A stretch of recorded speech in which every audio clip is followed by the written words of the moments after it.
Chers compatriotes, en dépit de tout, et malgré que la maladie du Covid-19 m'ait complètement affaibli et que le chagrin m'ait cloué au sol, le Seigneur a permis que je sois guéri. Ce qui me fait croire que nous qui sommes restés avons le devoir et la mission de sensibilisation auprès de la population. Je nous exhorte à observer scrupuleusement les mesures barrières de prévention mises en place par le président de la République, son Excellence M. Félix Antoine Tshisekedi Tshilombo et les gouvernements afin de limiter la propagation de ces virus mortels. Quelques gestes simples peuvent sauver des vies.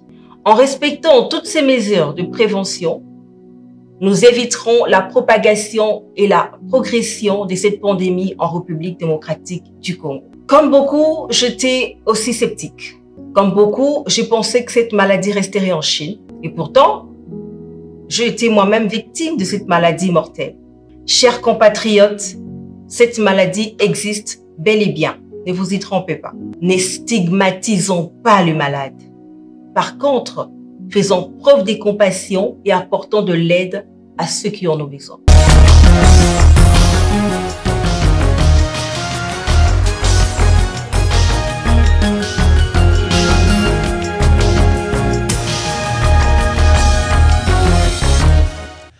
Mesdames, Messieurs, bonsoir. C'est parti pour 20 h. La situation épidémiologique fait état jusqu'au 26 avril de 459 cas positifs depuis le début de la pandémie en RDC, parmi lesquels 28 décès et 50 guéris. Et nous recevons dès le début de ce journal le porte-parole du gouvernement, le ministre d'État David Jolino Makelele, pour une communication du gouvernement. Bonsoir, Monsieur le ministre. Bonsoir, Monsieur. Communiqué officiel du gouvernement. Des images virales avec des propos révoltants, exécrables et nauséabonds, tenus par le journaliste Christian Mahler de la chaîne de télévision I24 News, circulent depuis ce week-end sur les réseaux sociaux.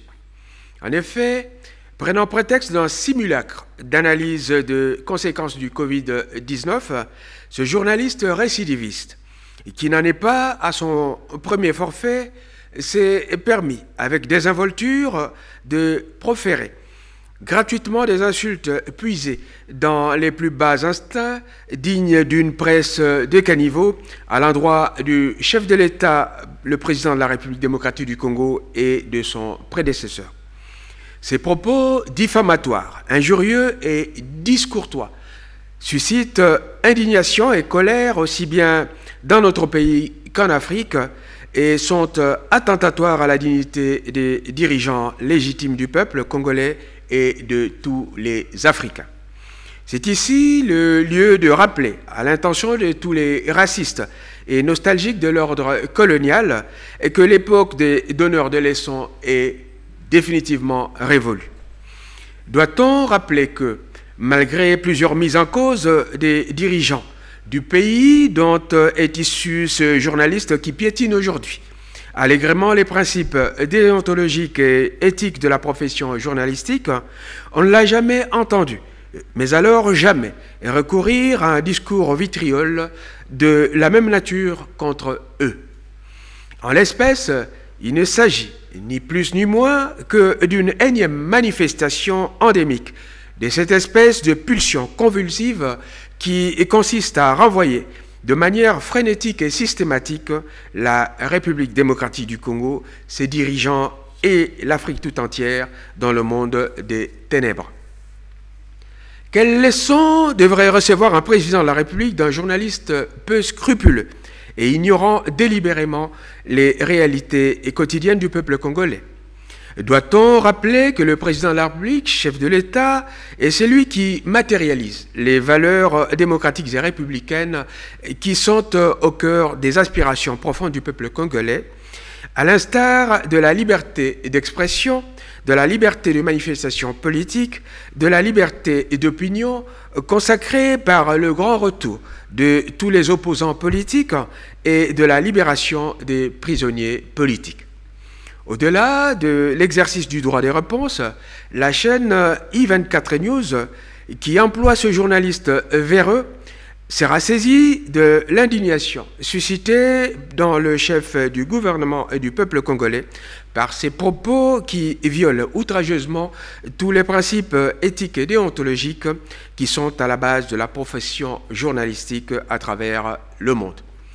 Le gouvernement de la République démocratique du Congo se réserve le droit de saisir les instances compétentes pour que ce journaliste indélicat ainsi que la chaîne I24 News puissent répondre de ces calomnies et imputations dommageables à autrui et outrages envers un chef d'État étranger, de sorte à dissuader définitivement ces velléités de mépris systématique à l'égard du Congo, de l'Afrique et de ses dirigeants légitimes. Fait à Kinshasa, le 27 avril 2020, pour le gouvernement, David Jolino Makelele Diompovesa, porte-parole du gouvernement. Je vous remercie. Merci beaucoup, Monsieur le ministre. Et nous poursuivons ce journal pour dire que le Premier ministre Sylvestre Ilunga Ilunkamba a rencontré ce lundi les présidents des deux chambres du Parlement. C'était pour parler de la situation socio-économique difficile que traverse le pays en cette période. Sylvie Moembo. Le Covid-19 qui paralyse l'économie mondiale a également des implications économiques en République démocratique du Congo. La RDC, qui a une économie extravertie, connaît une baisse des recettes due à l'arrêt des importations et des exportations. Cette situation a un impact négatif sur le budget voté au Parlement et affecte le fonctionnement de toutes les institutions. L'examen de cette question justifie la réunion du bureau de deux chambres du Parlement, à savoir l'Assemblée nationale et le Sénat, du Premier ministre, du vice-premier ministre du budget et le ministre des Finances. C'était en présence du ministre de Relations avec les parlements. À l'issue de cette audience, le Premier ministre Sylvestre Ilunga Ilunkamba fait le point. Nous avons échangé sur le cadre macroéconomique.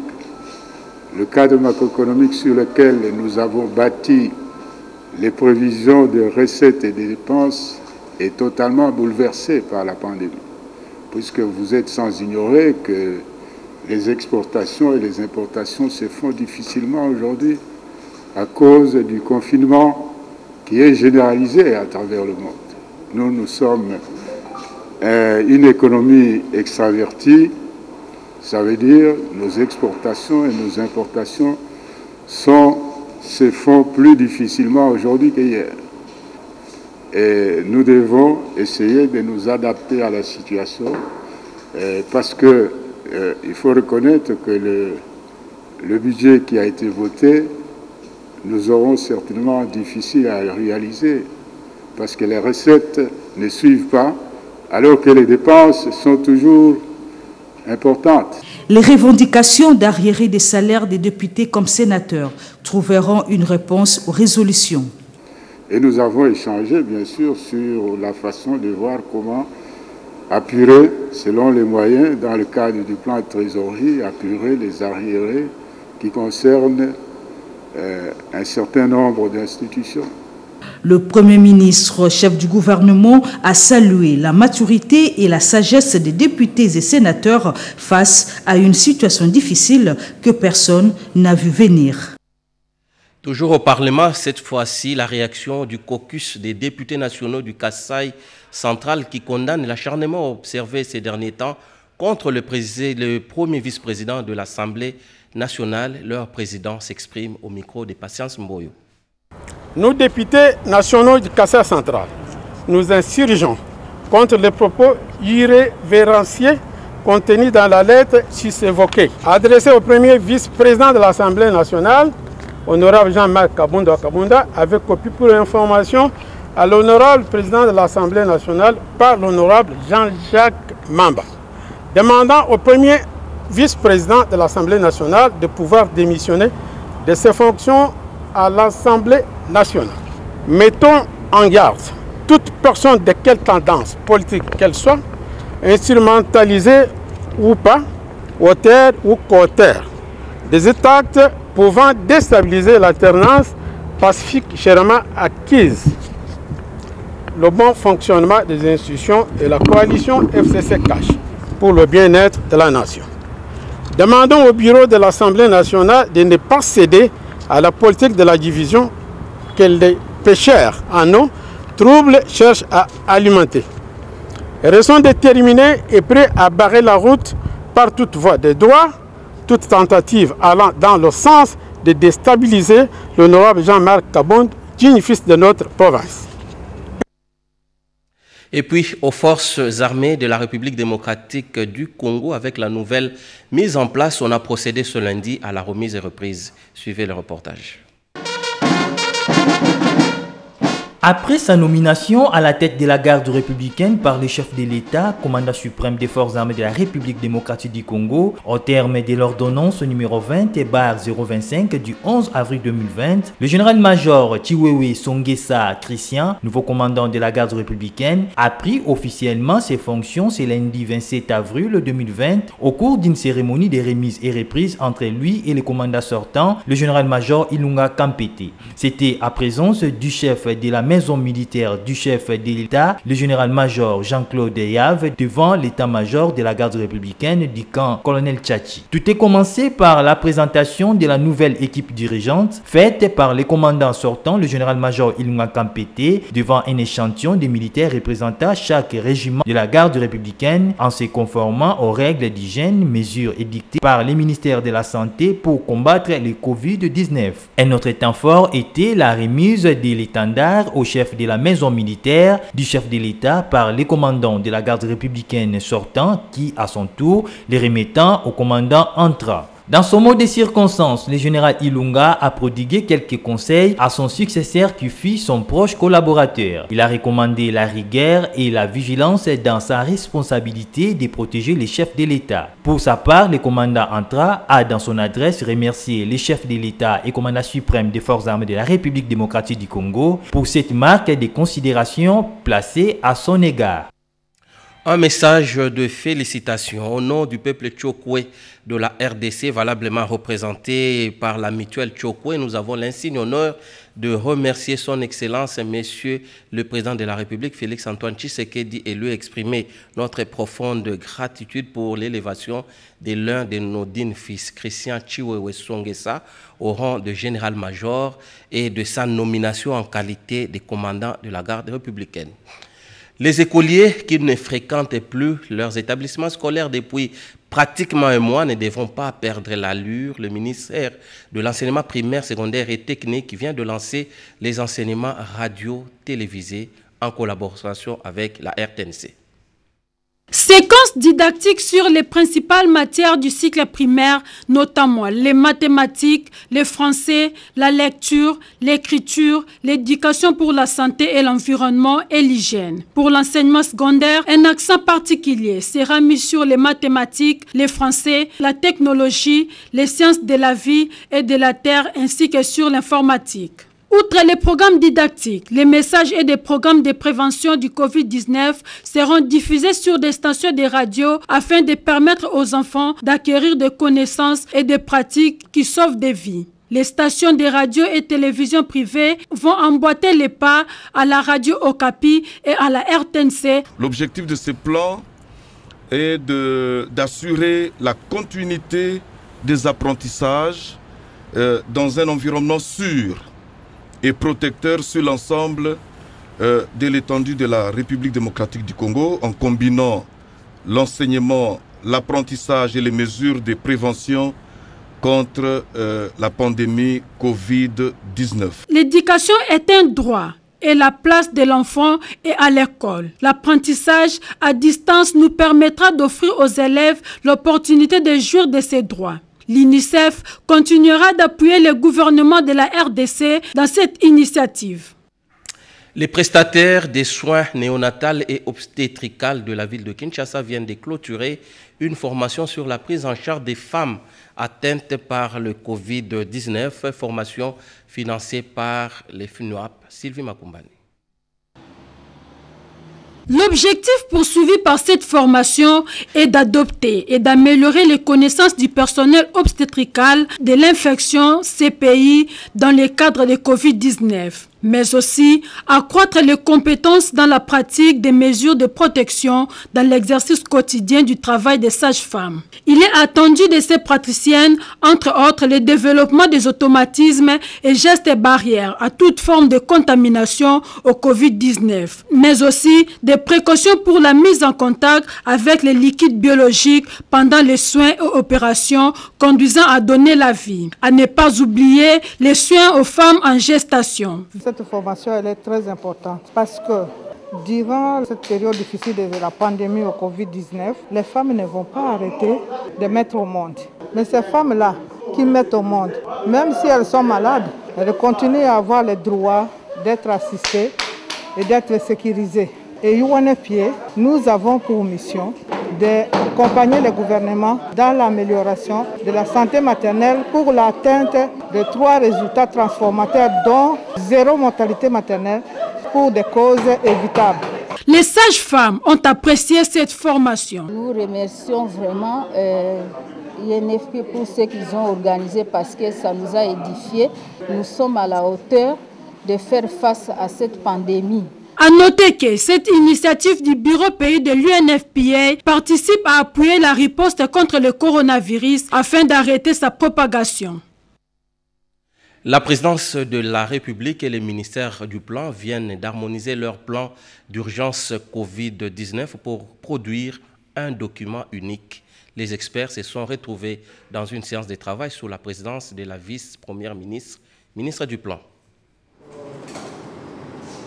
Il faut une méthodologie de travail et fixer un calendrier pour l'harmonisation du plan d'urgence des transitions économiques en vue de faire face aux effets négatifs du coronavirus. Cette pandémie qui sévit la République démocratique du Congo, c'est l'objectif poursuivi dans les échanges entre les vice-premiers ministres, ministre du Plan Élisée Mounembwe et les experts de la présidence de la République. L'économie de notre pays qui est en train de subir un choc qui est tellement perturbé. Et ce choc sur l'économie doit nécessairement réjaillir sur la vie de la population congolaise. Donc, il faut une réponse et une réponse coordonnée. C'est pour cela que le ministère du Plan, parce que c'est sans son rôle, a pensé préparer avec un soutien politique de son Excellence Monsieur le Président de la République, et aussi l'appui stratégique de son Excellence Monsieur le Premier ministre. C'est comme ça que nous sommes en train de finaliser ces plans d'urgence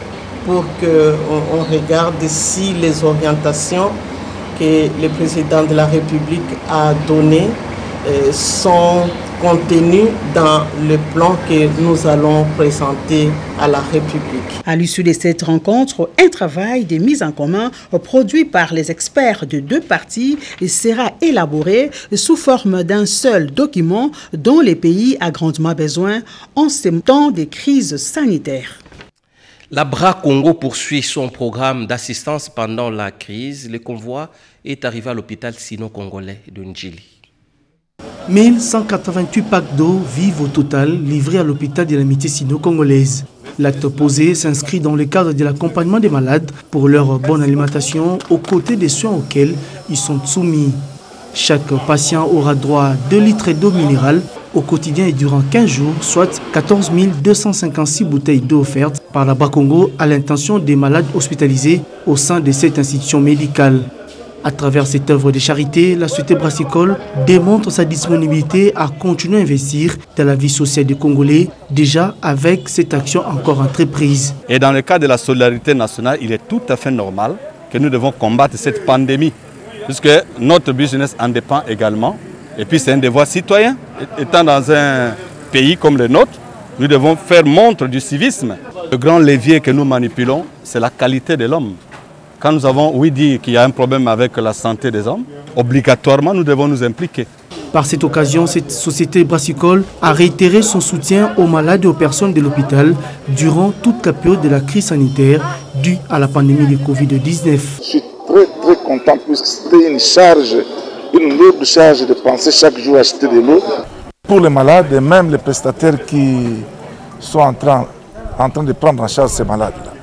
BRA Congo est arrivé à pic. Je pense que la quantité que je vois là, elle va nous amener jusqu'à la fin de l'épidémie. Dans cet élan de générosité, plusieurs autres hôpitaux de la capitale ont été ravitaillés en eau potable par cette brassicole, à savoir l'hôpital Saint-Joseph, Kandeur, Rive, le centre hospitalier de Kingasani et la pédiatrie de Kalembelembe.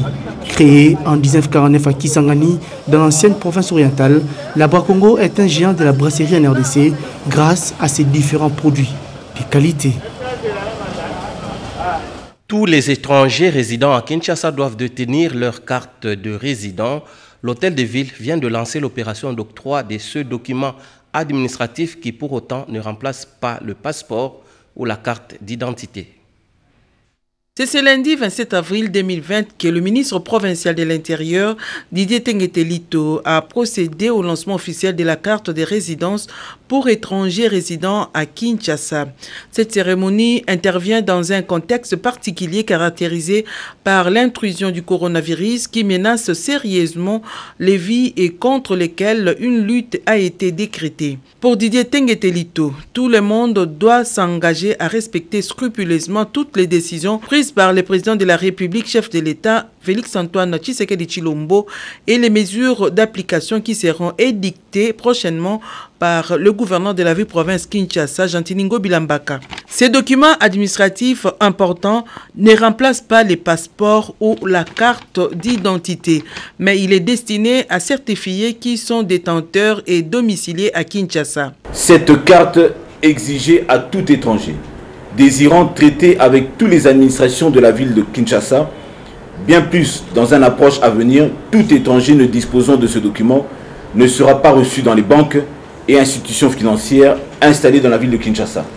Il ne pourra pas non plus y ouvrir une entreprise ou exercer une quelconque activité professionnelle. Quant aux représentants des communautés étrangères vivant dans la ville de Kinshasa, Salim Amla, la carte de résidence pour étrangers est destinée à identifier les étrangers qui ont choisi la RDC comme leur seconde patrie et Kinshasa comme lieu de domicile afin d'assurer leur sécurité et de garantir leurs droits tels que prévus par la Constitution et les traités internationaux.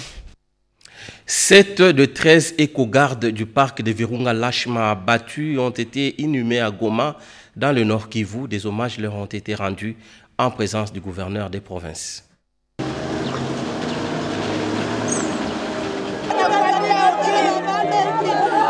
L'atmosphère est lourde de chagrin.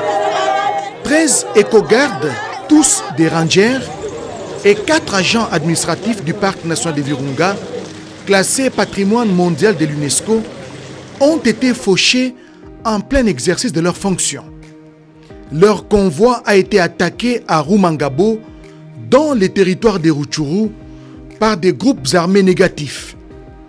Des hommages mérités leur ont été rendus, notamment par leurs collègues de service de l'ICCN, Institut congolais pour la conservation de la nature, ainsi que des officiels qui conduisait le gouverneur de la province du Nord Kivu, Carline Zanzuka Sivita. Des cœurs avec les familles éplorées et par l'entremise du directeur général de l'ICCN, le pasteur Cosma Wilungula, le chef de l'État Félix-Antoine Tshisekedi Tshilombo a présenté ses condoléances les plus attristées. Toutes nos condoléances, ce sont nos agents, ce sont nos éléments, nous les avons aimés. Ça fait une très forte perte. Et nous sommes avec toutes ces familles. Nous n'allons pas les abandonner. Et nous voulons saisir cette occasion pour leur présenter les condoléances que le chef de l'État, le président de la République, a bien voulu transmettre à toutes les familles de garde éplorées aujourd'hui au travers de nous. Et il nous l'a rassuré que ces actes ne resteront pas impunis.